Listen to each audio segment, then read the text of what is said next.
The question we ask ourselves is how to come up with new technology leaders.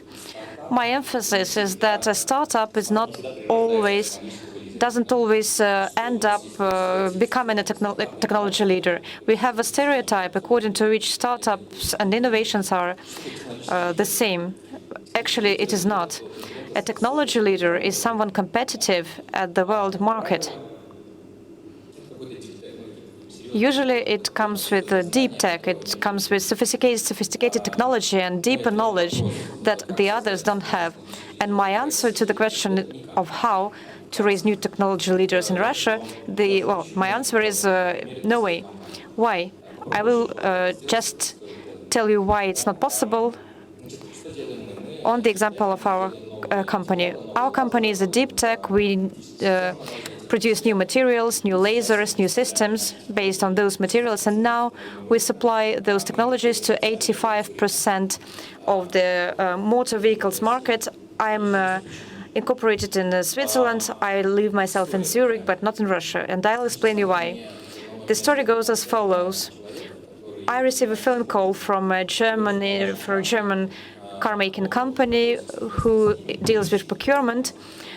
And according to the proof of concept, we didn't use the blank of a Swiss company, but of a one of the Russian company. We just mixed up the papers, and it mentioned the fact that we were registered in Moscow, so they were quite concerned about that. And they told me that they were never going to buy technologies from Russia. It was back in 2017. To create technologies, you cannot just be part of an abstract lab without interaction with the outside world. Unfortunately, technologies are very highly dependent on the international markets. For example, the US sells us important components for lasers. Some of the components that we need for lasers are not available on the Russian market. So in Russia, being a technology leader in this domain is impossible because you cannot find components. There is another issue related to investments.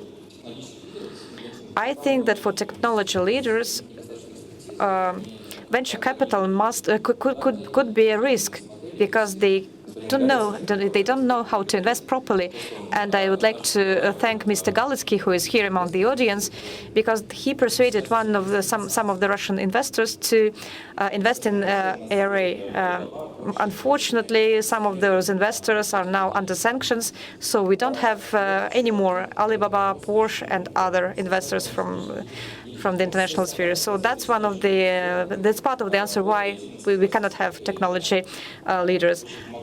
Another case in point, Skolkovo with their partners contributed a lot to the startup system in Russia. Now Russia has its own startups. Everybody is aware how to make them, but we still don't have technology leaders. So I have two news here for you. One piece of news is good, the other one is bad.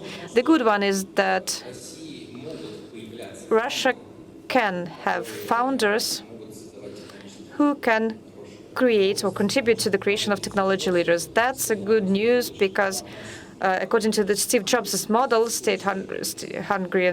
the hungry and the foolish, we don't have any issue in Russia about neither the hungry nor the foolish. The bad news, however, is that we have nothing to be proud of. We have no good and proper training in order to make that all in Russia. We have no premises to retain startup companies in Russia. And I think that every potential technology leader is no longer here